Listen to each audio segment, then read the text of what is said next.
bringing the fun. We're bringing the thunder. We are Funder. Flesh and blood, down under. Whoop, whoop. Returning guest, fan favourite, Australian national champion, just coming off an absolute heater of 3 out of 3 ProQuest wins. None other than Nick Butcher. Welcome. Thanks. I was probably your third choice this week. That's so not true. You guys can fuck not off. true at all. But I came anyway. Now We were trying to test the 4-man setup we were. because we're going to LSS in a few weeks and doing 4-ways. So we're like, how about we get the most spicy 2 people we know, Phil and Nick, to do it. You weren't the third choice. We were wanting to have you on for a while. And then you went and won every ProQuest in Sydney. We're like, we have to have you on. And Yeah, that's the reason I'm here. That That's the 4-way would have got more hits than our 3-way with the professor. I reckon. I reckon. We could have had a rap battle. Look, I'm sure everyone, well, maybe not everyone knows this. You are a legitimate, professional TCG player, okay? So one thing I want to know, what is a day in the life of a professional flesh and blood player? How does an average day for Nick Butcher look like in season, right, when we've got a lot of events and shit going on? What's an average day look like for you as a pro flesh and blood player? The same as everyone else, I'd say. I work out in the morning and then the rest I'll leave up to everyone else to figure out. Okay. So teammates. I'm a bit ambiguous, you know. I mean, you're at the Mysterious. gym every day. Yeah, 6 days a week. Yeah. Trying to cut down. By the way, I think that plays a huge part. Anyone that wants to do any of this stuff professionally needs to be fit. I don't think I have the stamina. Like when I'm at a big event, 4 or 5 rounds in, I'm fatigued. Mentally, physically, I'm like, ugh. You say that. A lot of big boys in the top tables. These events. Yeah, but I think they would Big be brains. much better players if they were fitter. Maybe. Yeah.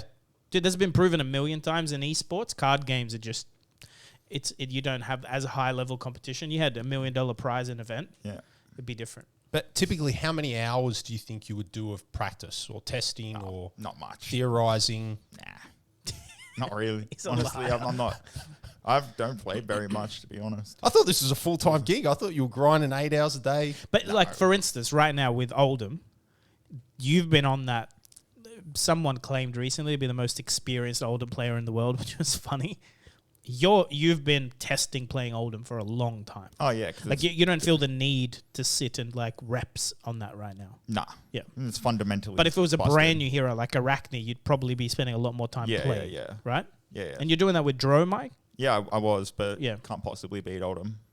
Ever. Yeah, well, even now. No. Well, It you that just- doesn't change. That Yeah, doesn't yeah. change that. You just said Oldham was or still is fundamentally busted. Oh, Why? yeah. Why? Break it down. Because you have the best equipment, like bar none, Slagmites, only one hero can use it.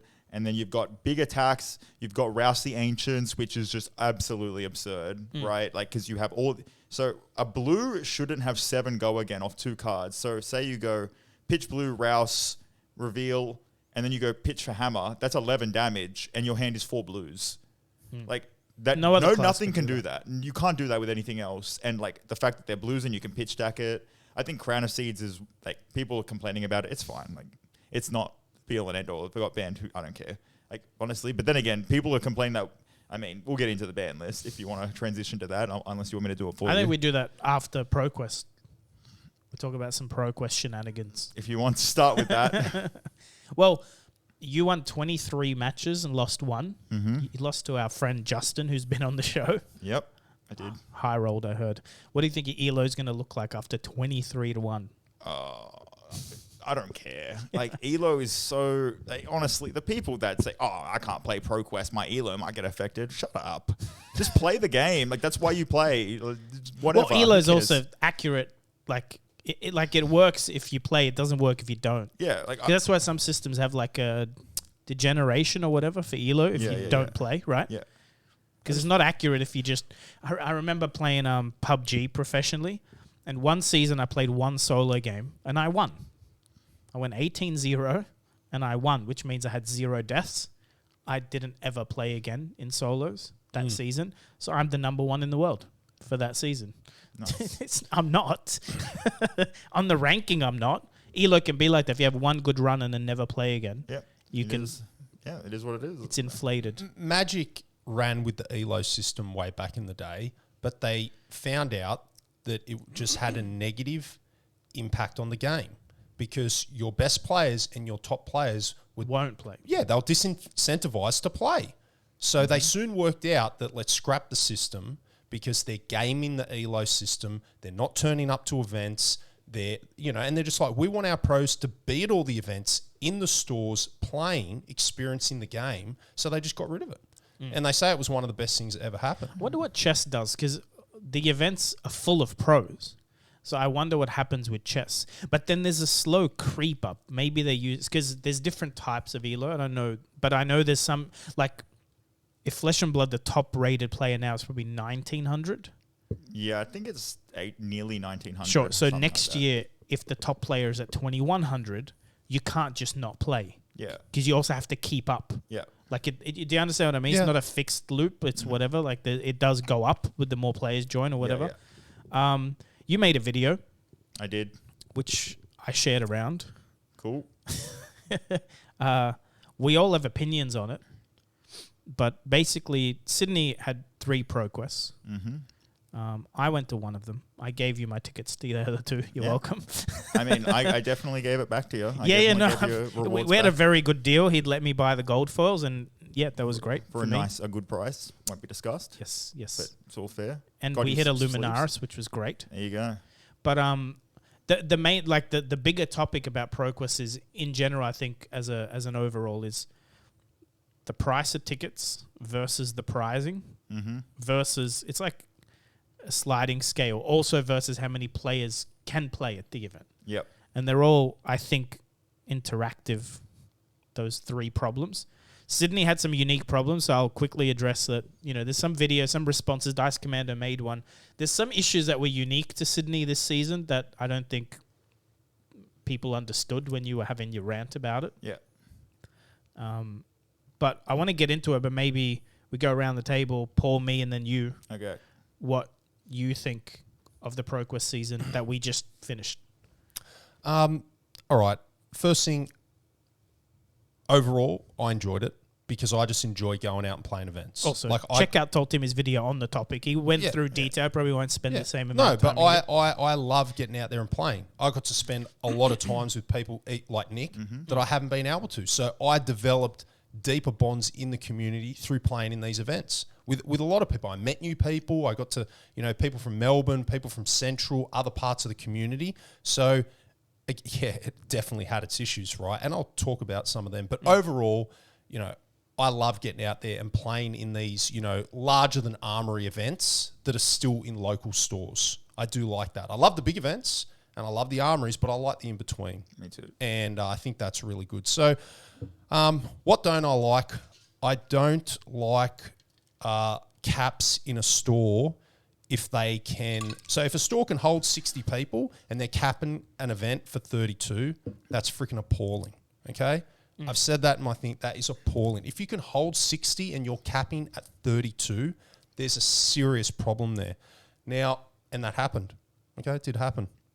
Now, I think, we had another store, very small store, increase their cap from like 28 to 32. I know they're not the only store.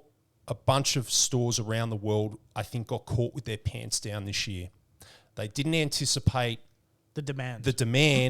And I don't think people realise that this is the only ProQuest season we're getting this year. Unless LSS drops something on our lap saying, oh, wow, we're going to have like a world qualifier, like a WMCQ, like they used to do for Magic or something like that, some sort of, qualifier for Worlds. Like maybe they're a bit bigger than a ProQuest, but below a Battle Harden. I think that's the case. No, it wasn't. So ProQuest gives you, and maybe you know this, ProQuest gives you does it give you a PTI or an invite to Pro Tour? Invite to Pro Tour. Sure, so it's not a PTI. But Battle Harden gives you a PTI. Correct. Yeah. That you can use But they've anywhere. already said there's many more Battle Hardens. Yeah, I this know, year. but there's no more ProQuest seasons But this why? year. Because there's only one Pro Tour. Exactly. But what I'm saying is, isn't that what they're doing? Is they're giving ProQuest level, like Battle Hard and ProQuest are pretty much the same, except for Battle Harden there's a PTI And they have cash. and cash. Better prizes. So actually, Battle Harden's better. It's better. Better. That's so not. I'm But excited that there's way more Battle Hardens. Yeah, this but way more. We might only get in Australia this year, maybe 2, right? Maybe I know it's more than 2. okay. Yeah. But yeah, 3 or 4, right? How many pro quests did we have? not enough. 12? Not enough. Yeah. Even Three- geographically. just 3. No, in no, our city. Australia wide. Oh, right. How In many city. did we have? 12, maybe? That's a good question. So my point is, I think these stores did not anticipate the demand because I think people realize, Timmy's like myself, fuck, if we get that tournament that we can go into to have a chance on getting to the Pro Tour, we're going to turn up. Yep. Okay, we are going to turn up. Hell, we couldn't even go interstate because we were considering it the following weekend Yep. to do the double header in Melbourne. Sold out. Sold out. Weird. And I know these stores, or one of them can fit more than freaking 32 players, right? So I think these stores got caught with their pants down. I think they need to reevaluate LSS needs to reevaluate what stores get these events. Like with Magic, this is how it worked. We had Pro Tour qualifiers, that would typically get anywhere between 120 and 160 people. Each state would get 1 per season, so maybe 2 a year. The top 2 stores or 3 stores, and they just by how many people they could hold, got the event.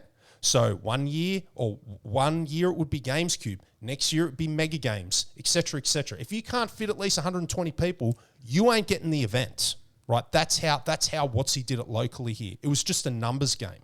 And I think if LSS reduces the amount of Pro Quests, reduces the amount of Pro Tours, and these events start getting up to the 100 mark, then you need stores that can cater to 100 people or 70 people or 80 people. I'm sorry, it's just the way it is. Now, let's move on from that. Let's talk about pricing. Wow, all over the place. My own personal belief is LSS, I'd really love to see the winners get an airfare, but that's another story. LSS pricing, I'll leave that out of it. We got the gold for, we got the good stuff like that. We had a mixed variety. We had one store that went really heavy, heavy weighted to the top. Top 4 got paid out in cash, again, because that person was trying to throw back to MTG days and contribute towards airfares. And it's a competitive event, right? It's not a skirmish. Skirmish, I think the prizes should be a bit flatter. But ProQuest, it is essentially you're competing for a ticket to the Pro Tour. So everyone there has ambitions to be a pro. So expect the pricing to be top heavy. There were some stores that, had the 32 people and the prizes that they were giving back was only equating to 2.5 booster boxes. Again, I don't like that, but you know what I do to combat that? I just don't play at that store. I won't support that store. I won't go to that store. At the end of the day, prizes, good or bad, you react to that with your wallet, conversations you have, and who you support. And the stores that are doing the right thing that you think in your mind that are doing the right thing, you freaking support them. Buy your singles from them if they have them. Buy the seal product from them if they have it. Go to their armories. It all starts with the armories. These stores are only going to get these events if people turn up to the armories. So if you like the pricing and you like the store owner and you think they run a slick business, turn up and support the store. If you think they don't go to the store and they won't get the Pro Quests. In my mind, it's pretty simple. Do things need to improve everywhere? Yeah, but overall, I like the events. I hope they continue. I hope they become bigger so stores that can facilitate that should get the events. And, pricing should be very transparent. Okay, stores should communicate their price structure well in advance, and it should be like front and center. It shouldn't be hidden down in some fine print.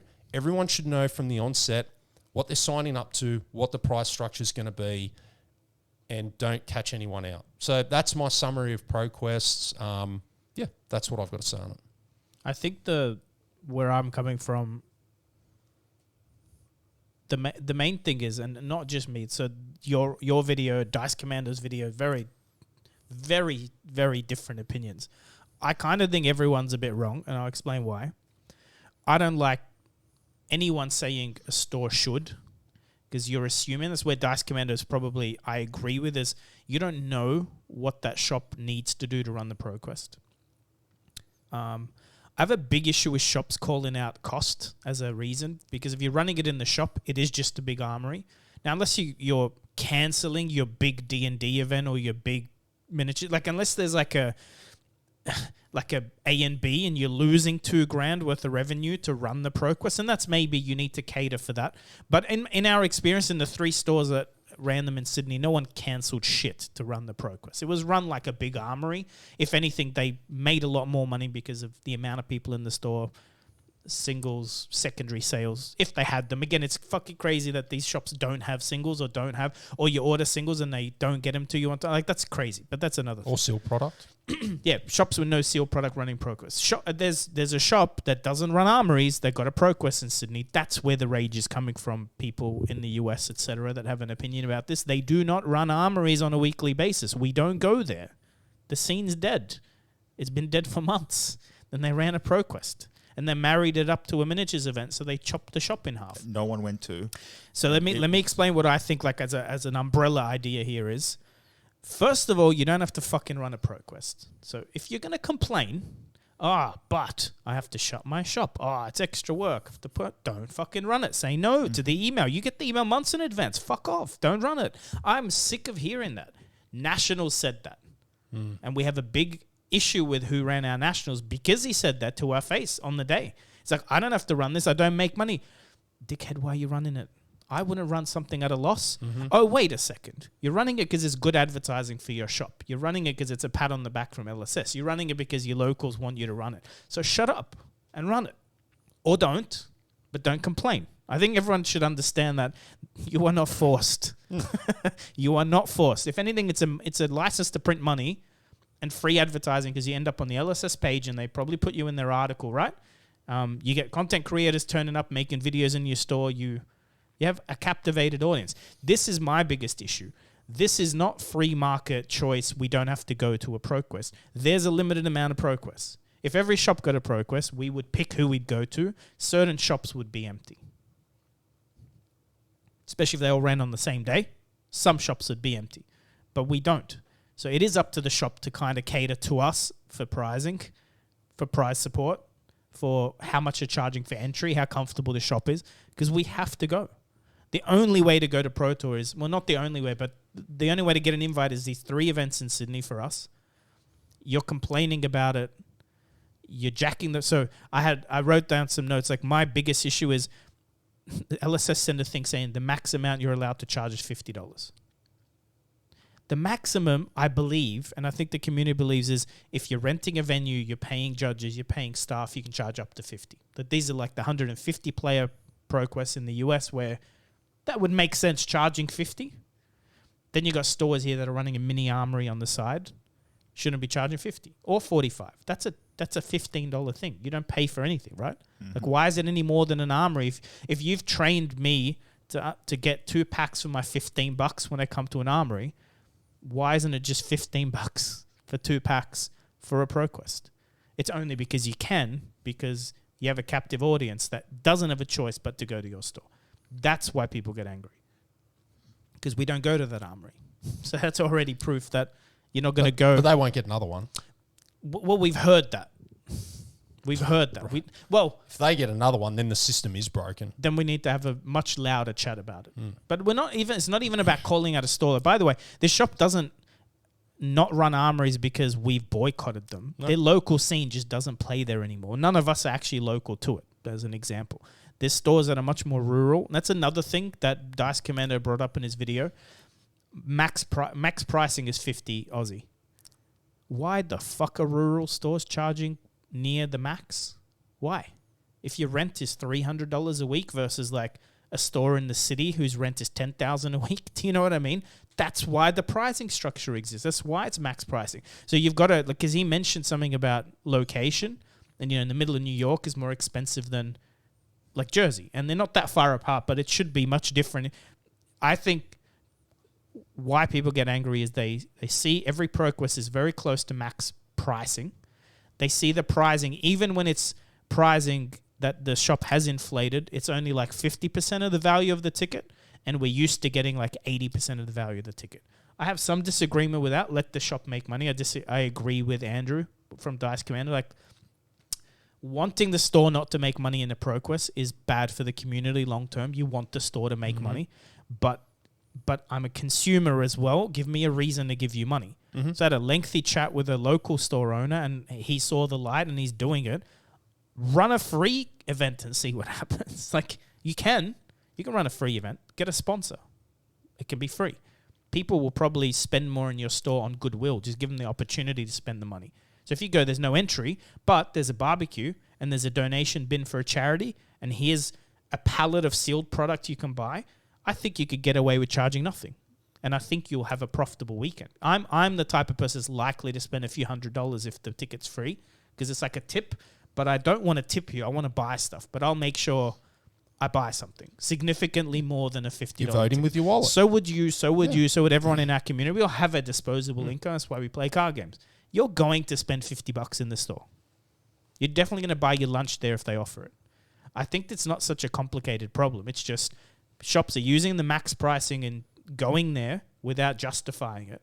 People get annoyed because they have to go to one of these 3 stores to get a ProQuest invite anyway. But that's my 2 cents. I think it's a sliding scale. I think if you're going to charge the max, yes, you need to probably give us half in pricing, especially if you're running it in your store with no extra staff and the judge doesn't even get paid. Like it's fairly logical. What do you think? Well, it's my turn. Yeah. Oh, yeah. Takes the headset off. Hey, just ease it in, please. Be a gentleman. Listen, We're listening. I don't even know where I'm going to start. All right. It's just going to be, just go on. Because listen, I didn't watch this guy's video. Listen, sorry, Microsoft Sam. I didn't watch your stupid video where you swear and all this and that. Like, I speak for people. You speak for you. Like, that's the difference. I want everyone to be happy. You want you to be happy. That's the difference. That's why you want to claw at my clout from my video so you can get views on your dead channel. I don't care, all right, what you had to say. That's why I don't watch it. It doesn't bother me. I care about the people that play the game, you know? We support our LGS, and our LGS should support us at the same time. If you want to stranglehold people, because as I don't know which one said it, people are forced to play for these shit prizes because they want to play the Pro Tour, because they like the game, they want to go to the next level. That's the problem. You don't have to go to an armory. If someone said armory prizes are bad, I'm not going to complain and say, oh yeah, great, this is freaking awesome. Just keep going there and keep giving me your free money. Just don't show up, whatever. You don't have to go. There's no incentive. But like, if you want to strangle people into paying $40, $50, $30, it doesn't matter the price, and you give them nothing, people are going to have a sour taste in their mouth, and the game ain't going to grow that way. Listen, as an LGS, Fab dies, you're going to bring in Lorcana. You're going to bring in all these other new games that are doing their $1 million price support in the future. And you just move on if Fab dies. That's what happens. You move on. You people who play Fab, they won't move on because they want to play this one game, and you want to support every game and make money for you. I want everyone to be happy and live in a good ecosystem. So like, if you want to complain at me, then you can send a PM instead of just getting drunk on the beers and making some ridiculous video. You know, I don't know what more can be said. Listen, I'm going to this free skirmish in Grimdark, and I'm donating sleeves, Dragon Shield sleeves. I'm going to donate whatever, you know, because it's an incentive for them to you know, congratulate them for doing a great job and giving to the community. It's a free skirmish event. You know, they're still giving away 2 booster packs each person. You still see people on Twitter now saying, oh, this is ridiculous. This New Jersey ProQuest was 16 people on a Wednesday night cap, and no one got to enter. Yep. Like, that's the issue I have. I think about everyone, not just my scene, every scene that gets affected by this, and the people that want to quit this game now because they didn't get prize support for their $40 entry because they wanted to have a good time at a big event. That's the problem I have, you know? And rural, all this and that, all the rural areas, you know what? That's fine. You know, you want to charge in a big city $50? That's fine. I'm not going to, you know, complain about that. But like, don't just, you know, come in here and say, oh, I have the right to do whatever I want because I'm allowed to do it, right? Do it have some respect for the people in your community. Like, don't just say, I'm just going to take all their money and just take a free payday. Like, and don't complain. As you said, don't complain about the hard work. If you don't want to do hard work, fucking give it to someone else, right? And if you have a 16-person cap at your event, you know what? Maybe that's all you can do.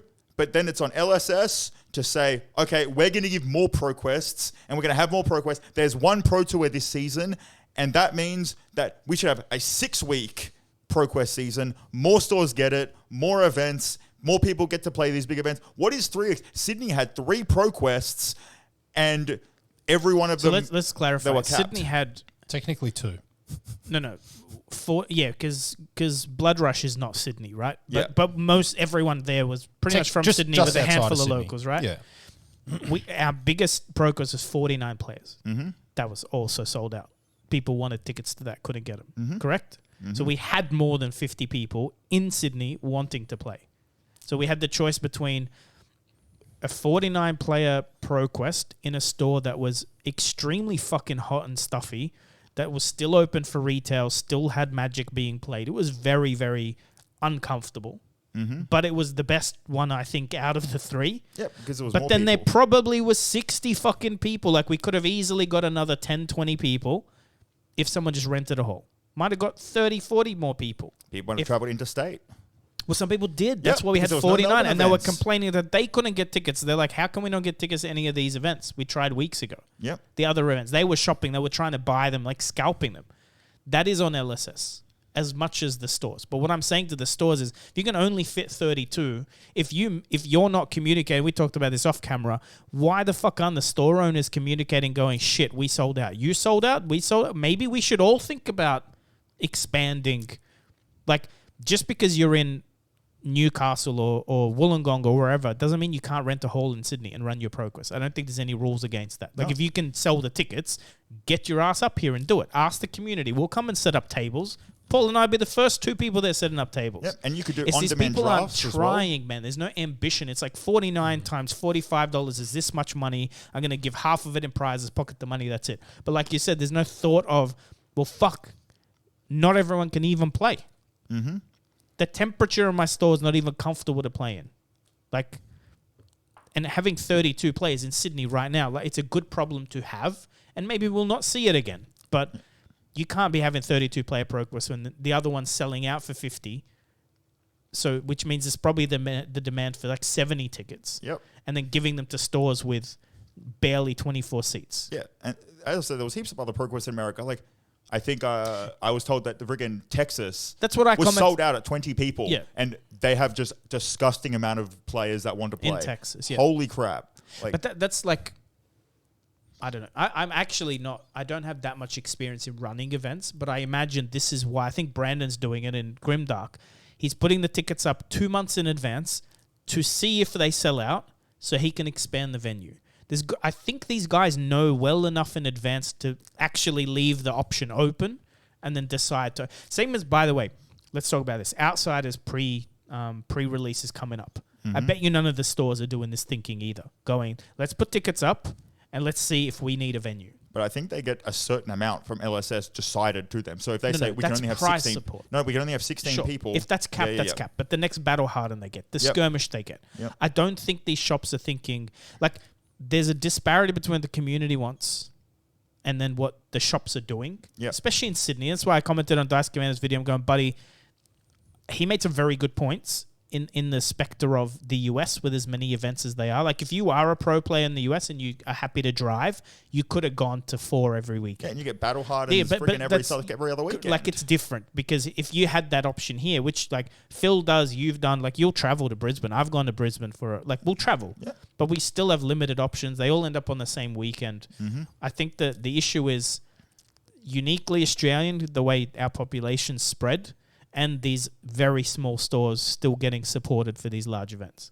I love some of these small stores, but there's literally the only store that could have fit more people in Sydney opened after the ProQuest announcement. Do you know what I mean? Like, Cuba's the only store that has the seating, and it wasn't even open. So at the time, Andy could have fit in another 20 people, no problem. Yeah, Man, definitely. But the heat there yeah, was... no, Yeah, but that's another. Yeah, I that's know, a that's different another thing. issue, But he I know. could But Paul, fit 20 but Paul, people. like yes. to me, and this again, I'm speaking as a consumer. This isn't a dig at Andy, right? As a consumer, if I didn't know Andy, the fuck are you making? What was it? What's the ticketing? It's like it's $2,500 in tickets, right? Why are you giving away a crown? Just rent a fucking air conditioner, man. Like go rent one. Like just buy a portable air conditioner. It's simple. It's courtesy, man. Like you guys are in my house right now. It's fucking 35 degrees outside. The aircon's pumping, the fan's going. But It's- John, Are you going to be charging us? for No. that? Oh, really? Oh, No, that's 'cause you're a crazy. guest. That's crazy how that works. Nick's been around in TCGs a while. He's probably played in some hot and fucking but dank that's- environments. I have, man. I've played, like, even you say the Cube's last venue, man, he literally had 120 people in that, and you were squashed, but everyone loved it because of the vibe. We're like, wow, 120 people here all playing Magic, competing for that golden ticket. Yeah, I don't like thinking that way we because will all- that's still like just it's an easy problem to fix. Just because like there's a lot of reasons why I should accept things, but I don't. I don't want to play, dude. I wanted to drop. I literally was overheating. Like I was like, it was way too hot in Chromatic. The event was amazing. The community is amazing. All the friendly faces, that's all, but that's us, right? That's not Chromatic. That's the Flesh and Blood scene and what it looks like. But the minimum you can do is make sure we have places to sit, make sure the bathrooms are clean. Not saying they weren't. I'm saying there's like minimum housekeeping stuff. Yeah, And it's the gotta be temperature clean. in your store shouldn't be that hot. Like you run a store, you have singles. I can't imagine the damage to his foils if that's what it feels like in there. Like I can't store singles in that kind of temperature. They curl. Like so, it's not a dig because that was the best run one. Yeah. Had the most prizing, I think. Not maybe the most prizing for the amount of players, but the prizing was supplemented at least. My point is, it's not going to be the last time you feel uncomfortable at a TCG event. Well, look, even when you're in other countries at these big pro tours, there's going to be, whether it's in a tent, no bathrooms, Yeah. aircon's not Shouldn't right, happen. too hot, too cold. Yeah, But it shouldn't, again, by it the way, will. It will. just remember. And we're getting older. This we is like in to be the comfortable. context. No. This is in the context of paying $45. Yeah, Let me. If that was a free event, no complaints. If it was a $10 event, no complaint. Do you understand what I'm saying? If I'm paying you $45 and it's 49 people and I can do the numbers, I don't care about your rent. You're already going to pay rent that month. I don't care about your staff. You already had to pay them. All of that is like, do not use that as reason. a... That is the worst reason Again, in the if history they rent of a history. hall, charge the Yes. max, no pricing. I understand because you needed to give us this venue to play in. Yeah. But hey, that would be air conditioned. Do you understand what I'm saying? Yeah. Like, but if you're gonna do it in the store and you're gonna charge maximum, you should go out of your way. Yeah, if I'm $20 saying you should. 100%. But Yeah. maybe, just devil's advocate, I don't know. Maybe Andy got caught with his pants down. Maybe he's never had Maybe. an event that large again- on a day that hot because he's not an old store. So, my feedback for Andy would be if your store's getting more players and you foresee that you're going to have larger events across multiple games moving forward, then probably invest in upgrading your aircons, right? I mean, Like- we're in Australia, right? Like it's a the Cube thing had to here. do that. Yeah. Like they got in the old place. But They got a Ozzy, whole. you can go to. They got a whole new aircon system like 6 years ago because it was just too hot up there. It was stifling. And they will get the events were so big and they had like literally you'd be dripping. I mean, on the I seat. remember looking at Hayden, who's also like always dressed prim and proper. You can see the sweat down. Oh yeah, his we were shirt. dripping. We were dripping. Like literal like sweat Yeah. spots. Yeah, it's So it's again they need to learn, and I'm sure they've taken that feedback. If we went back in 12 months' time, be different. or if it was the same, then you'd be like, hey, what the fuck, Well, Andy? again, You know? I'm more saying if you are an event organizer, you're going to charge the max or within 20% of the max. You should be very cautious what your pricing is and what your venue's like. That's what I'm trying to say. Yeah, I just say like there should be a minimum price support given for the entry fee that you're charging. If you want to charge $50 and give out 6 booster packs per person versus $30 and 4 booster packs or whatever booster packs per person, and like if you can't supplement that, just say, okay, I can't host a Pro Quest. It's fine. Or as I said in the video, have the kit, have extra packs from the latest set that you can give out to everyone who's participating. Yeah. And like, I would, in a second, I know everyone, you do this and you do this too. If $20 of my entry fee went towards the fee of a hall and the event was 120 people versus 30, I'm happy. Here's $20. That's what I'm saying. Give me 4 times as many people. I'm I wanna have a annoyed at good the shops time. that charged 50 and ran a big armory. Yep. With no extra pricing, like it's less pricing than the armory. Yep. No, don't do that. Yeah. And sorry again, like Andrew, love you, dude, but that's what you can't pick on. I don't care how much work it is for you. Don't do it, or at least give me what you usually do as an armory. But it's I think people's gripe is with the max pricing. Yeah. Again, I had a very lengthy chat with Brandon about this. I'm like, why are shops going towards the max? knowing that they risk pissing people off, instead of going the other way and going, can we run the event for free and let's do some numbers? And we did some numbers. We're like, what does it actually cost? Like, you know what? You could easily give everyone 2 packs for free coming in because of the turnover you should make on the day if you're smart. You buy singles, you buy sealed. You encourage call to action. You go, guys, it's free. Here's how you support us. And you're ready for it. But do you know the issue I have with these stores is they don't have singles, first of all. Yeah. And they only run one.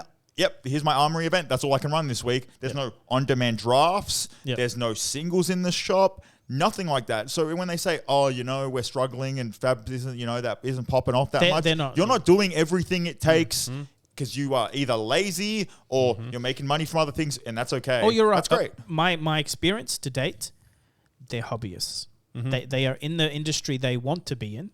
So the lifestyle, like some of them are capable of making more money in other careers. They choose gaming because that's their passion. They're happy. They like to play card games. They like to sell cards. They don't have the ambition of, they're not looking at maximizing how much money they're making. And correct, they get this kit from LSS. They go, oh, we can make money on this one without a second thought to, justifying. Yeah, they're thinking money. Because it's still a product. Yeah. You're still selling a product. And the biggest gripe, why you're seeing friction, if you're listening as an LGS owner and getting a bit heated, let me explain this to you again. We don't have a fucking choice but to come to your store. Remember that. We are captive. Now, I cannot go to your store for not ProQuest. for locals. No, not talking about locals. Armories. Locals, Yes. People I might would get still give you confused. some advice about locals, but correct, locals, there's enough around that it doesn't matter. ProQuest, skirmishes, anything bigger than an armory, you should be very careful because LSS are limiting who gets them. So you should look after us or just don't do it. You'll get more rapport if you just don't do it. Yeah. My only pushback is I don't have an expectation for any store to not taking in what other money they're going to make because when you run a business, it's hard to run a business like that. Okay. It is. So just on raw ticket sales alone, I don't have an expectation that a store should run at a loss or break even just on ticket sales. By the way, neither do you believe they should. We don't. None of us do. Okay. But they get, how much do they pay for a box of product? Yeah, I know. Yeah. The store at the weekend was, I did the math, just alone, they gave out 2.5 boxes for 32 people, they were easily clearing And they pay what, 1,200. $60 US at wholesale. I know. Yeah. But I'm just saying No, by the way, I specifically didn't want to talk. I don't have an opinion about how much margin you should make on Yeah, that's what I'm I saying. don't, because again, I don't know your rent. I don't know if you're in debt. I don't know anything. Yeah, and you don't know if you've lost on something else or you bought I'll tell you, you bought Tales of Aria Unlimited, and I'm serious, and it's sitting on the shelf, right? As an example, you've taken a fabulous. And that's one of the points, Andrew, I do love you, mate, too, but one of the points that Andrew was trying to make was that, there's a lot of expenses and stuff that we just don't see, as consumers. We just don't, okay? Yeah. But again, I commented on his video, right? I said it's a two-sided coin. I can tell you, I have no love for self-entitled Timmies that want what they want and they still treat their shops like shit. They're the Timmies that annoy me the most. Yeah. They want everything. Then they bring their own drinks. They never buy singles from their LGS if they're there. They never buy boxes because they want to save $5 and buy it online. They never spend money at their store anyway, and they're the first ones to complain. So I've got no love for those entitled Timmies. I wasn't trying to target the people and say, we should get everything, but getting nothing. Of course, I hear you. is a lot different than getting I hear something. you, Nick. But then I've got a problem too with the scummy LGS owners that have used and abused their Timmies and ripped them off through shonky, shady deals for years on end. And they're out there too, okay? They are. So it's really shit, a balancing act. And, I guess even higher level, this scene, this TCG scene is just crying out for hardworking people that have integrity, that show a little bit of transparency. Yep. And for whatever fucking reason, I've been in this scene for, whatever, 10 years now in Sydney. Be surprised you can't find them. Look, you can't, it's hard to find people. They do exist, but they're rare. a couple of points. We got hopefully a chat with James White soon. He's not specifically the organized play person, but I remember, was it Red Zone Rogue? There was a couple of people going, let's make it like a Flesh and Blood community council thing. That type, I mean, that can become really dumb as well. I know. I don't necessarily think it's the best way, but this kind of stuff coming up with some sort of policy update going, we'd love to see. I would just like to see a sliding scale. I don't think you LSS, a lot of the problems, inverted commas, that we see coming out seem to be like staffing things. Like, you know, the areas where they've either had staff leave or they just didn't have enough staff through COVID are the ones lacking. Like getting the OP schedule ahead of time has been hard. Product releases have been great. Art has been great. Lore has been great. When you have some other things that are just like lacking, like marketing, where we wish there were billboards, and it'll probably come. This seems like one of those where the easiest way to make the policies go, we don't want shops charging like $100 a ticket, so let's cap it and let the shops. But the problem is you're giving control to small business owners that are, each one has a different story. There is no two of examples, including Dice Commando, including the 12-player one. And I heard like there's a shop in Sydney that flooded the other day just in the middle of the Armory while it was raining. You know what I mean? Every shop's going to have unique challenges. I think some of this stuff is back on LSS to go, you can only charge 50 if you demonstrate this. Like Wizards have some sort of tier. You can be WPN and WMM Premium, and that affects what you can do. I don't see it that hard adding a few lines of text to, you're getting this gold foil, sleeves for free, playmats, whatever it is they're getting for free, cash prizing for Battle Hardens for free. So when you charge ticket, without micromanaging it, I think you could still add. You need to give them some agency. No.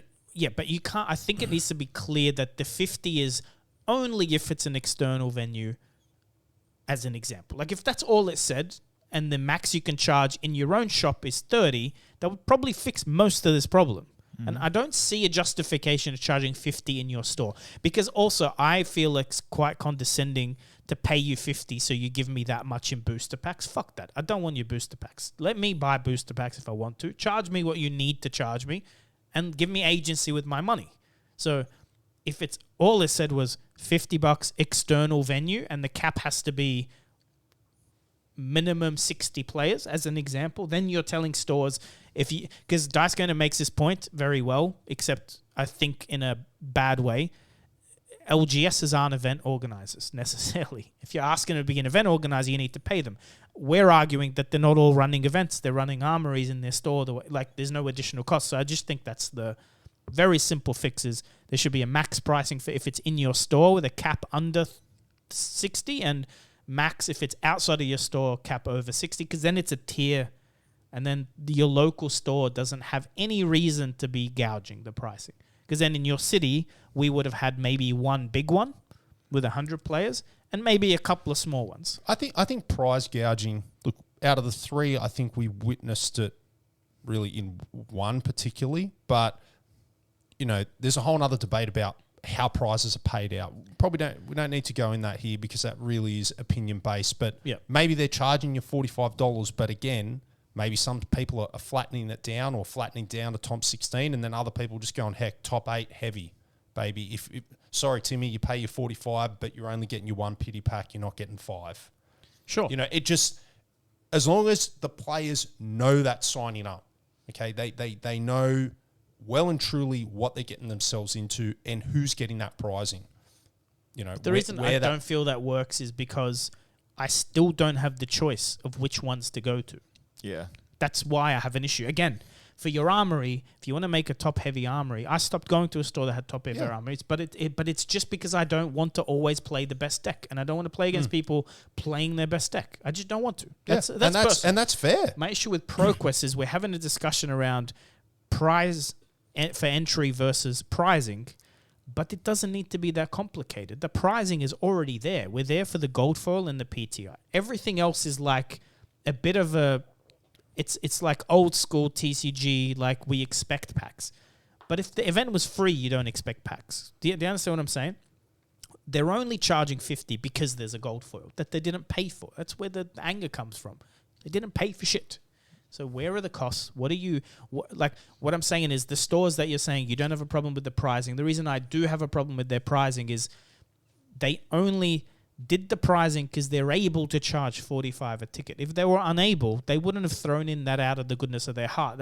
They took money from us and they gave it to the top players. Here's another sort of like segues into a question I want to ask you. Okay, so talk about the golf ball's free, right? That's the argument that you're proposing here.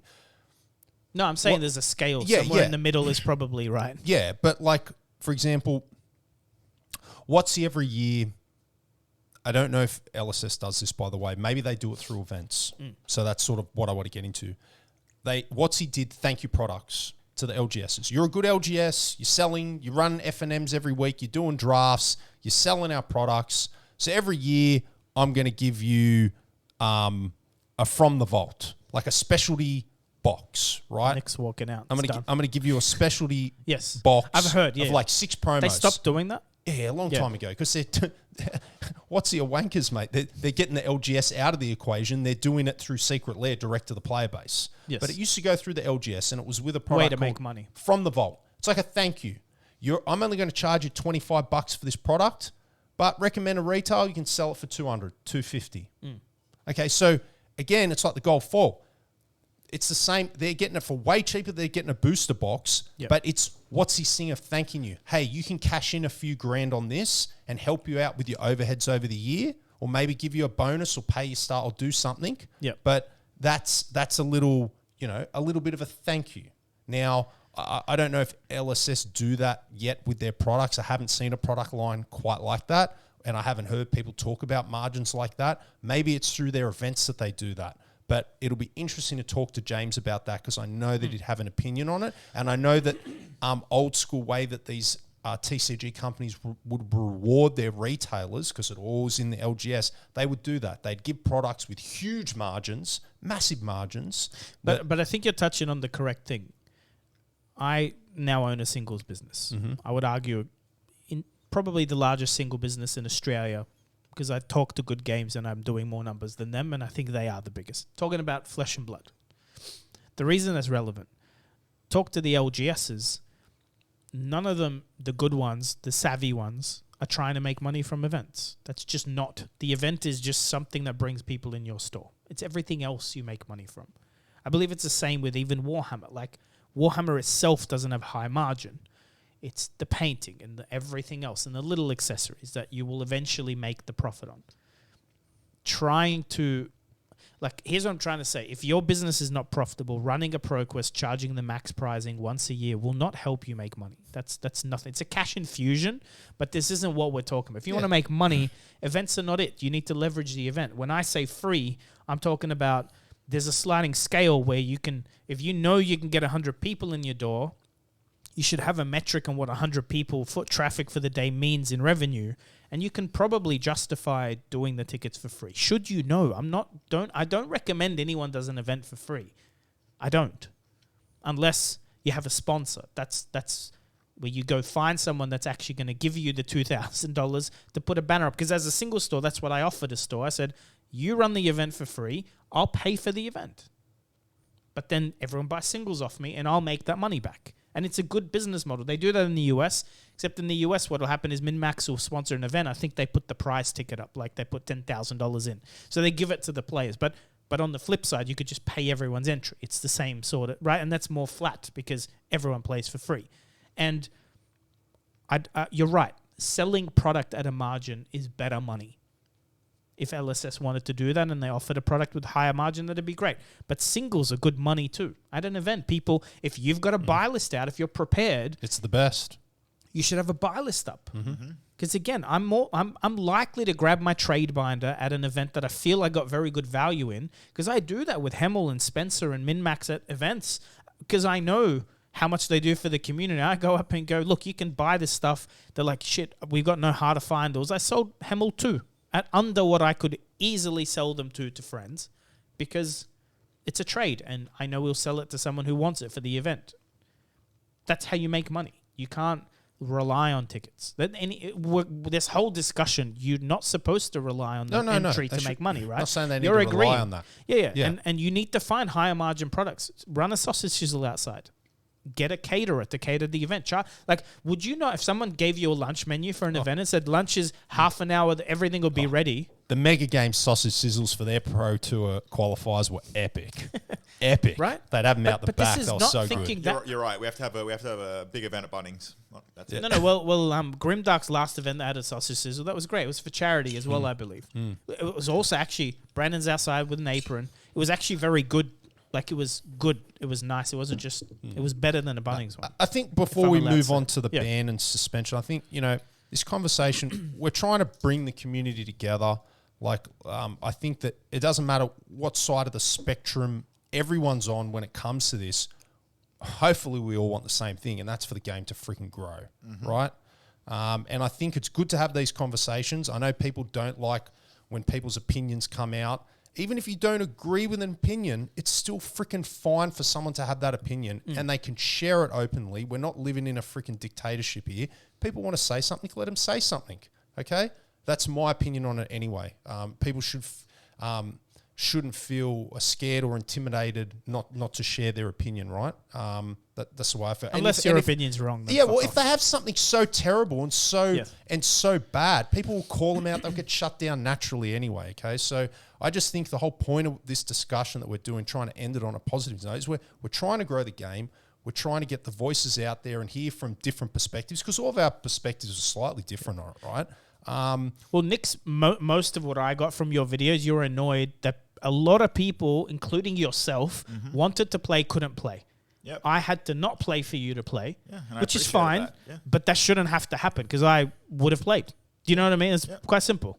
Yeah, and I wanted to hang out with my friends, but I'm like, I don't want to bad enough to not see Nick win you, 3. you knew he was going to get the gold. Of course ball, I did. baby. No, but also, by the way, Nick, because Nick, You big brained it. no, but Nick also like wasn't going to play this season. Yeah, that's right. He wasn't. And things fell through with the casting we were going to do. Yep.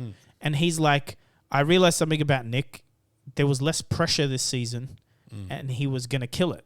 Because it seemed like when there's pressure, it's harder for it. I'm just assuming, I was probably wrong. But you performed very fucking well because you probably didn't care if you won or not. You just played your deck. Yep. And I was like, you know what? I want to see if he can do 3 out of 3. And I apologize in the group chat. I'm like, sorry, guys, but I want to see it. It wasn't for the gold foils, honestly. No, I'm just shit- I'm just the gold just foils shitting. was great, but you won 1 and then you won 2, and I'm like, holy shit, Nick, can you go 3? Like, it's insane. It's fucking great. Hayden did something similar, but not quite to that extent. He won 3, but I think in another state or whatever. Yeah. Like, you taking out all the Sydney ones just cements you as champ. Like, there's no argument. Yeah, I just had the problem. It was just a small thing. No, Like, but either people A, couldn't play. Yeah. Hayden couldn't play, guys. Like, Hayden Dale. I gave him my ticket to that Hayden event. Dale got his ticket from, like, this is where the anger's coming from. Hayden Dale judged a ProQuest, so he did the community a favor and judged a ProQuest, and right? it was good. By He the did way, a great big job. favor when one of the top players in the country doesn't play because everyone else has a better chance to win. And then I said, thank you for Yep. all you do. Have my ticket Yep, to the and then sold-out Nick event. wanted to play and couldn't play. Yep. So I gave him mine. Like, we are both 3 names in the community. They're professional players. They perform very well. Why can they not play? Why are there no tickets? And these are not people that tried to buy a ticket the day before, trust me. It was weeks before the event, everyone realized they're capped. Yeah. So the anger was justified for Sydney. I think we all agree. Yeah. By the way, the anger is not even necessarily pointed at the stores. It's everything. It's the fact that the bigger stores didn't get it and that the smaller stores capped the event when they didn't have to. That's the 2 things. And the fact that there was not as many ProQuests as there should have been. It should have been longer. There's one. Sydney could have had 2 ProQuest more. We season. could have had Wollongong and another one in Sydney. Central could have done a ProQuest. Central's armor is 20 players GameScoop every could week. have had one. Correct. But, like, well, no, why GameScoop is- was just before, but yeah. Yeah, why is there one Pro Tour this year? So there's one ProQuest, and the season was cut Very short. less than last year. And there's less ProQuests. It's just. But it's just that's a big Ellis. flop. That's That's what I I'm mean. not The, saying like, that's on a the store. frustration is store. not all pointed at the Yeah, stores. yeah. That's what I'm Yes, trying yes. to say. But they announced that. LSS came out and said they're going to do less ProQuests. Yeah, And but yet the they give stores them the didn't stores. respond. The stores didn't go, well, let's book a venue. Yeah, no, they all They- got caught with their. That's what I said. They got because caught with their didn't- pants down. Yeah. Look, Yeah. anyway. It's on players. It's on the company, and it's on store. Everyone. Yeah. Is, Well, is that's to blame a like bit. one Like, thing, which is that's probably it. not fair to say, but I also, like, you said something which I think doesn't ever happen, if you have no intention to go to the Pro Tour, maybe don't go to a Pro, because the amount of people that just want to play it like it's an armory and then they whinge. Like, if you have no aspirations, you have no way to get to the Pro Tour. Like, why are you there? Oh, come on, man. The Timmies love the I know, but dangling like- carrots. Yeah. We love the... it's just even because, okay, like Timmy, even though you might not make it, little Timmy, your friends might have a shot. Because Sure, every sure. Timmy's got a spike mate, right? Sure. And their spike mate, you want to live vicariously through them. You know, all the Timmies hang around in the top 8 and watch their mate, take it all the way, and they get the golden ticket. Yeah, But That was Blood Rush, wasn't it? That I was love Blood that Rush. shit. It's good. It's real good, man. I think it's a real good for the community. But Hey, Nick, have you torn up your Oldham yet? oh yeah, let's get into it. B&Rs. Yeah. Is Oldham just People are dead saying now? Oldham shit. They're the dumbest bunch of clowns. What fucking idiot actually thinks because That closer. because fucking Winterswale got banned, that doesn't mean that deck's terrible. These clowns actually think that deck is bad. Like, when you think functionally, how many actual freaking frostbites are you threatening them in a game? I'd say on average, you'd probably threaten like 3 to 4 frostbites. Titan's Fist does the same damage. Like, oh no, you get 3-4 more resources in a game now. Like, man, my hero is terrible. You're not losing on 4 resources. Yeah, my hero's terrible now. D tier, C tier, whatever tier. Like, Do you Jesus agree, Christ. first of all, with With- the bans? I like it. I have no problem. All of them? I have no problem with them. Like, I said hypothermia was obvious. Like, that's not Yeah. like Amulet of Eyes, way better hit than Insidious. Insidious Shield's so not good. Yeah. Like, people were like thinking Sidious should be banned. I'm just there like, idiot. No, that requires a lot of setup. Not only does it require setup, but you can actually play around it because it's mandatory. So if they go, Yes. here's some coaching for you, Timmies, we'll say. Free coaching. If they have Insidious Chill on the field, you can just keep 3 counters on Tunic, and therefore when they play Ice Vein, you can just take 5, remove a counter off Tunic, and that pays for both the Insidious Chill and the Ice Vein, and you only lose 1 card. Whoa, okay. Whoa. Didn't know that. Yeah. With Amulet of Ice, you can't do that. No, 'cause because they it's pick- optional. Yep. So, Right. Also has go again. Does Insidious have go again? no. Yeah, so Amulet of Ice also has go again. So you can play it and do something else. Yeah, so Yep. Amulet of Ice was crazy. So, yeah, I think, Oldham is just so good. You lose like a few frostbites in a game. And like the cost of like, you could only have a 3 pitch. If you have a 3 pitch, it gets +1 on Titan's Fist. That's an irrelevant effect, really. Like, outside of Heart and, Yeah. But what about hypothermia into the aggro matchups? I mean... It's too strong. It's as Oldhim? Yeah. It's fine. Like, you can just Arsenal another good threatening card, right? Like, you can just Arsenal maybe a Disable or maybe a Red Choke Slam or anything like that. I think If you wanna- the bigger power level bans belittle. yeah, that card's good. Like that's actually going to change a lot more aggro tempo than like Winter's Whale. Yeah. Because Winter's Whale, let's be honest, like I'm a warrior player. Winter's Whale means nothing because I always keep some armor to go 1 card armor, like I don't get the frostbites. Yeah. So now I just don't have to worry about my armor as much, but I take a life, so it's like the same. Yeah, what stops someone from fatiguing you? Like, It's not that. yeah, the Winter's Whale didn't stop me from fatiguing you. No. You just throwing your cards out I'll- there. Also, Stop if you turn into more of an aggro Oldhim, it's way worse for me. I don't want to get pummeled. I don't want to get... yeah, But Belittle Minnowism, on the other hand, that combo on Fire and Briar is like they have ways to just have better hands. They run a lot less blues. Like Warrior, I don't have that luxury to go fetch a blue to pitch. yeah. You know what I mean? Yeah. I don't think that the changes affect a huge amount. Like, subdecks got buffed, but like Oldhim is still just absurd. Like, people will figure it out quickly that a couple of frostbites in a game doesn't make the difference between a fundamentally insane hero that came out in a time where everything was just all over the place in terms of brokenness. Like, Winter's Wild Monarch won't and affect Toa.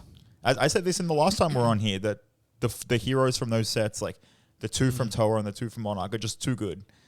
And it's still going to reign true now. Look at the bans. How many ban cards are there from Toa and Monarch? A lot. Yeah. So it doesn't change I'm anything. surprised Harpoon didn't get banned, to be honest. I mean, that card's perfectly normally fine. Yeah, I don't think it's too overpowered. You clearly neither of you play Dory. It's fine. Okay, It let actually me ask you a question. If they harpoon you, why are you complaining again? Because they ruined your like broken, busted hand that was going to do freaking a ton of damage? No. Oh, well, why then? Just because it's a deck that's super consistent. It doesn't need on hits. It doesn't need control over my deck. So, on the raid. so a 1 boost is... So the effect doesn't matter to you. It's the fact that it's another 1-cost boost card? No, it forces me to block. I'm an aggro deck too. Okay. Why so- do I have to get... Why am I forced to block by a deck that is also aggro? Because it's just fundamentally a part in the game. Okay, Just- but Dash... The numbers on Dash, it's a very numbers hero, right? You play Dash. Mm-hmm. It's like, what is it? 1 for 5, go again. That's the rate Yep. with boost. Mhm. So you banish a card, 1 for 5, go again. This is 1 for 5, go again. Also, I can force 1 you to for block 4. with the... I Yeah. can force you to block with your best card. Yeah. Which But- on Warrior, all my non-attack actions are my best cards. Yeah, so, but like, what you're going to do is you just show the card you don't want them to. Like, if they boost... You on- don't if- always if- have that option. Yeah, but like, if they get to boost all those times, like maybe they're fatiguing. Anything is like, I think if they keep it in I their whole used to hand- beat Dash all the time. Now, if I see Harpoon or Max Velocity once or twice in the game's over. Yeah. Doesn't even matter. So a deck went from... So your Dory deck went from always beating Dash to like, Well, oh, it's pretty I tough could always now. beat Dash. Yeah, so now it's pretty tough. I would say it was a 50-50. Now it's like a 60-40. Okay, but you just said you always beat Dash. So is it 50-50 or is it always? Okay, always is an exaggeration. Okay. What I'm saying is, on a deck like mine, where we have limited good matchups anyway, that card just nullifies my deck.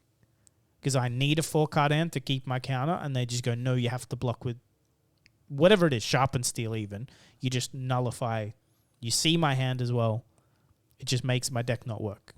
I don't know. All I see from people is that like, oh man, they took out my hand that was broken. They got to look at my hand and took out the best card of my hand. My hand was going to do freaking all this freaking insane like damage. I was going to pop off. Into Briar, it's different, right? Like they make you block with a channel. You don't want that. I get that. My deck, you're not supposed to know what the fuck's in my hand. Like, that's the point. They go, show me cards. I show them my cards. They know exactly what to do next turn to make me just lose. Like, it's info plus you might be able to get me to block with like a... Anyway. Dory hates that card. Yeah. So you're saying you're biased towards a card because of the hero that you play, and Just don't understand why Dash needs a card that makes you control another player's deck.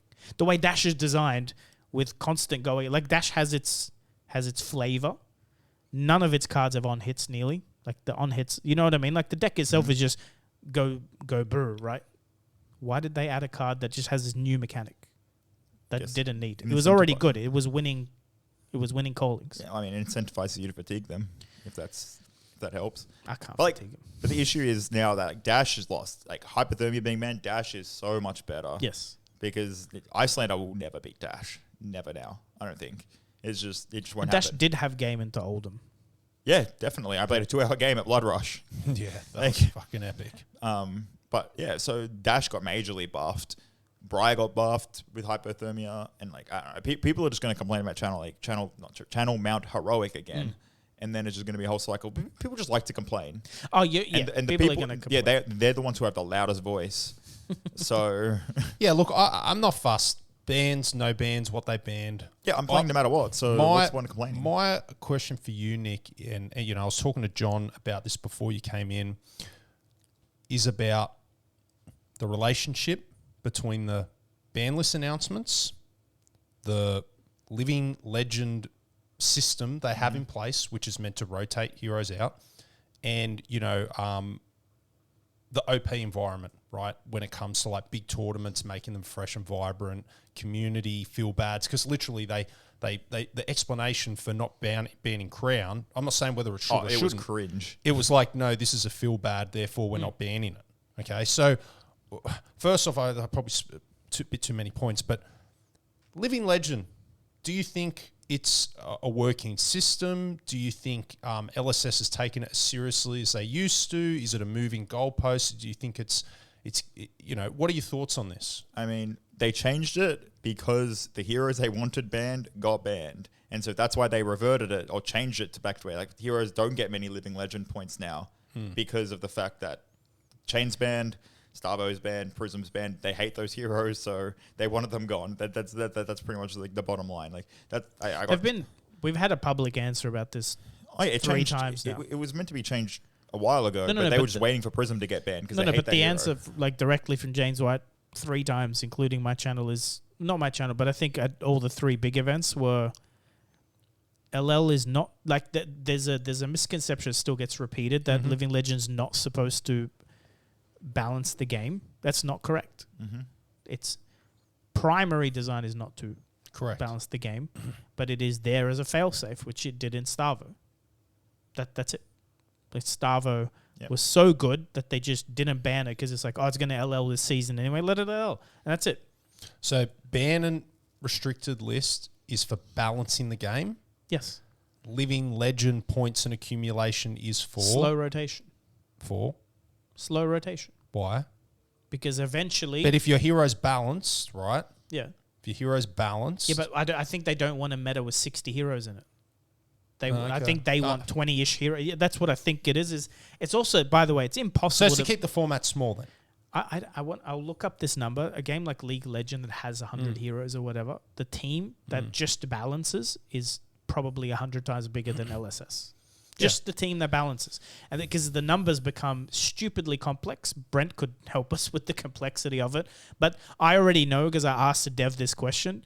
They do not sleeve up Dory into every deck and test it. That's not how they test. They don't have time to do the... Yeah, definitely. They can't. There's not enough hours in the day. So that's why some stuff gets missed is, you know, they need a limited pool of heroes. I think that's why LL exists, is they need a limited amount of heroes. Yeah, I'm just very curious. I'm very curious. But that's what Living Legend format will be exciting for. Yeah. Is it'll be a format potentially with 100 heroes in it. Exactly. That's the cool thing that could happen. Because it has to. Like, you can't have a truly eternal format coupled with a competitive OP system without there being checks and balances.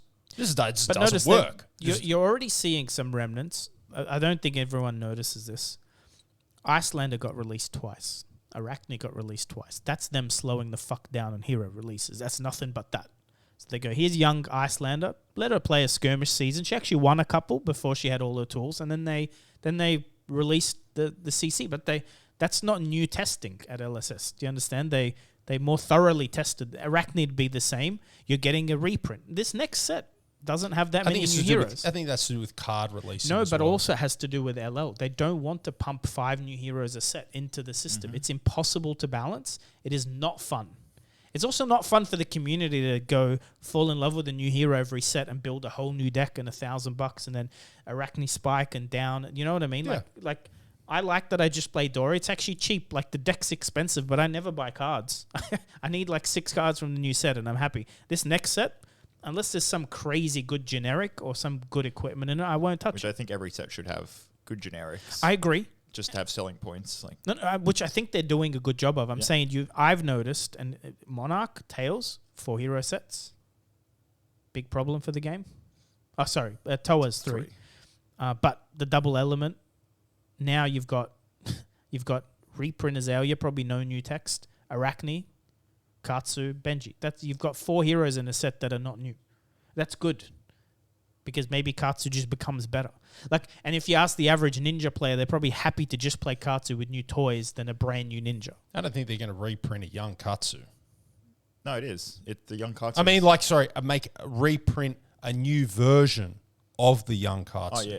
No. It's There's the a new exact version same. of Arachne, Yes. and there's a new Ranger.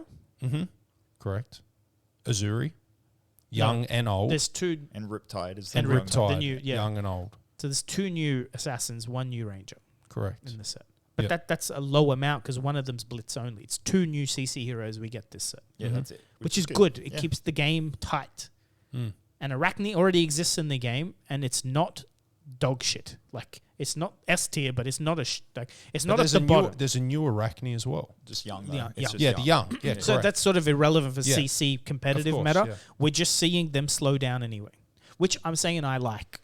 I don't mind them releasing draft sets with a Dory again. That's fine. Just give us new toys. Like if they release Dory with the same text, but here's a new Dawnblade and a new card, that's enough. That's enough to keep me interested, wanting to buy boxes, wanting to build decks. You do not want to play this game with 100 heroes. I'm telling you now, Yeah, you no. don't. Because the worst part is it'll still be a 3 hero format, but you'll have way more of the community on pet decks that they don't function. Yeah, because Because they're that's the way it impossible to works. balance. No, well then It's all a meta. You have to have a meta game. Like it's the same with like Well, League yeah. of Legends and Dota. There's all these Yes, heroes. there's always a meta, yeah, yes. there's always set good heroes. And then all the variance just comes down to matchup. Becomes more like modern in MTG, where like a lot of it just came down to your matchup. Like you brought a deck to a tournament, and you were just like, "I'm beating those decks. I'm losing to those decks." Yeah. Yeah, that's this guy's issue. He doesn't have a bad. Yeah. He doesn't care what he sits up against. Like he just has the tools to just be strong into everything. That's why he's still good. He's second on Living Legend after Brian now, Probably. Yeah. Probably. but it won't matter. It's going so slow now. Oh, They'll yeah, be yeah, around yeah, for a no, while. Yeah. So, what's your thoughts on the 6 hero draft set? Like drafting 6 heroes. What do you think of that? The funny thing is, I was saying like, oh, thank God, there's no arcane damage, and then what do they reveal? Benji, who I can't block, is basically arcane damage when he has 2 or less power. And I'm like, oh yeah, great, just can't get over the unblockable damage. So something I think I've figured out about this set, and I've been saying this, but I'll say it here as well in case you disagree. But I see if I'm calling this correctly. Uprising had the problem with draft where like if the pool had really shit wizard cards, like too many yellows, it could cause a problem for the Icelander players. And then you had Fi was the only deck that could build a decent deck with quite a few yellows. Dromai couldn't make Ash, and Icelander couldn't.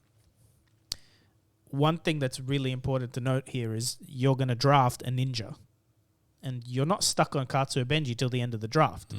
Well, if the guy next to you is on ninja, taking all the 0 for 3 go against, you're taking all the yellow 2 go against. You just naturally go into Benji because you don't want the reds. That could be all 3 dynamics. Is the alter deck plays much better with shit cards like yellows as a real example here. That it doesn't matter if you get caught in the wrong seat if you realize it and you take the yellows. Like Benji wants yellow ninja cards that you want 0 for 2, which. Can you think like how cool that's going to be? Is you'll have a very, very good Benji deck, even though the person next to you has a very good Katsu deck potentially. You're probably still going to cannibalize each other, but it won't be as bad as having pods with 5 fires. Yeah. I think the hybrid cards are going to address some of that as well. If they're only 3 hybrid Majestics, cards. it There's doesn't only matter. 3 hybrid cards. No, That's it. I'm assuming there's a lot of like I'm assuming there's rares and stuff that are I hybrid don't too. know about that. I think But it's you're just right. The 3. Majestics won't matter. I They'll really mean only nothing. think there'll be the 3.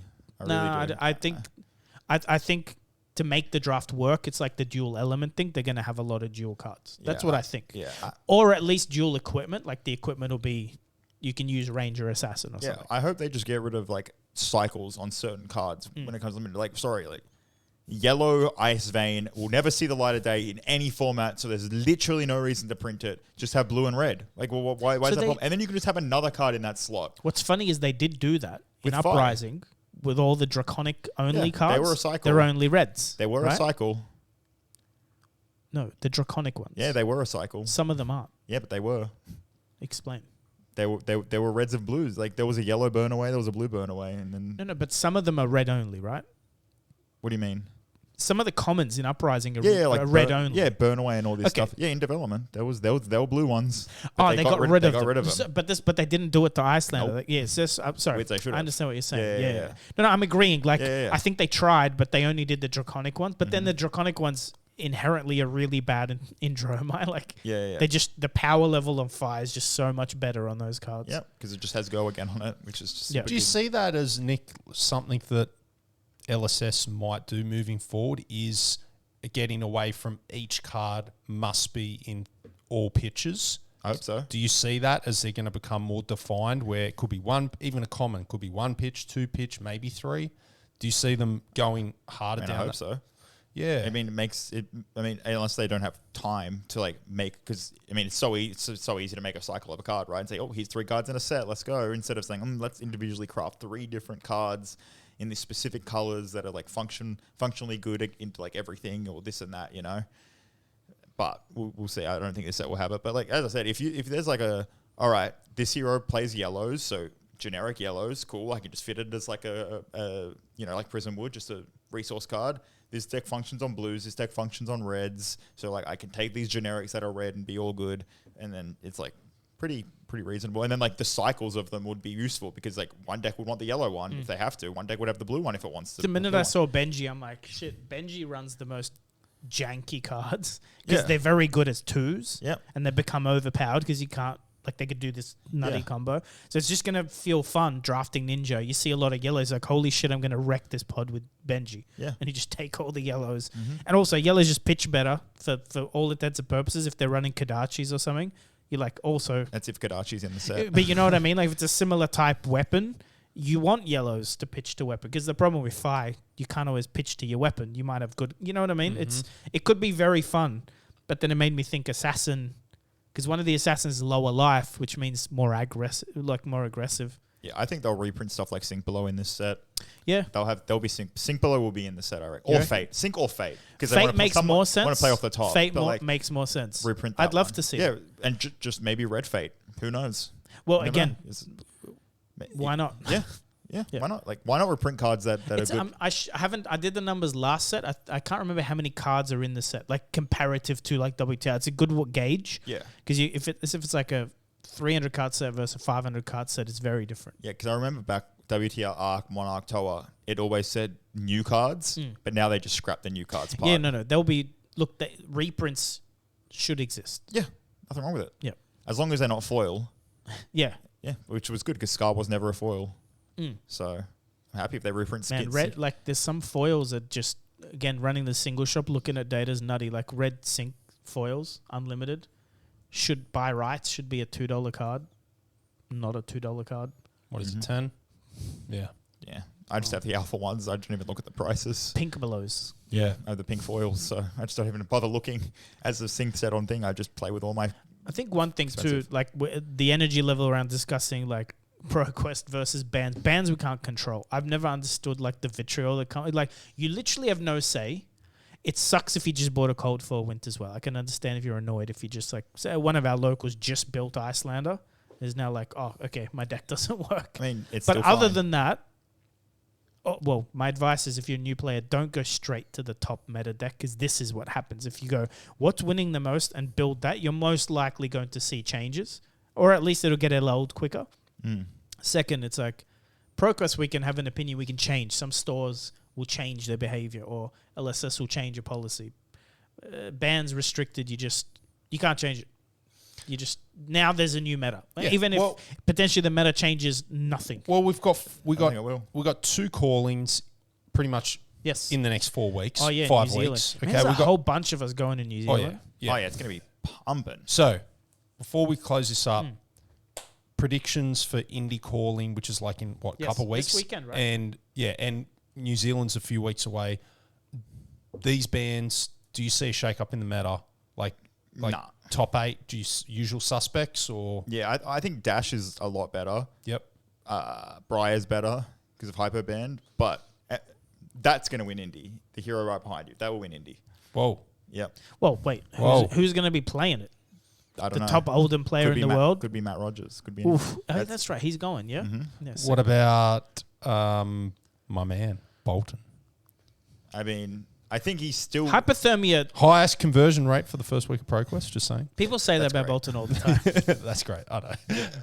But Bolton's has a fundamental problem. Like, first of all, Slagmite's still legal, so like, good luck. Yeah. But anyway, so like, the whole putting a card underneath to just functionally like get it back later when you Yeah. play Luminous Reception against these super fast decks like Dash and stuff. First of all, you You're can not do is gonna see fatigue it. against Dash. It's all your chances are. And then Briar will just blow you out because like you're just losing value because you have to put a card underneath your soul to play. So you lose basically like 3 points of value every single turn just to build it back later on a turn you may never get.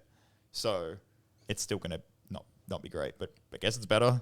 Can you actually fatigue Dash on these decks? Ah. Oldham can, sure, Yeah, but like yeah. I don't think Dory can fatigue Dash, man. I think Rhino can. No, I don't think it matters unless you're actually running like All these 9D syncs and react. fakes and stuff, yeah. But you can't do that in these decks anymore. Otherwise, you can't compete with Fire. Like if you do Well, that, maybe you can because Fire doesn't have Belittle anymore. sure, maybe. So maybe there's less. But do you sleep understand what I power. mean? Yeah. Like we when I did that, sure, I can beat Dash, but then you can't outrace anyone. Yeah, fair enough.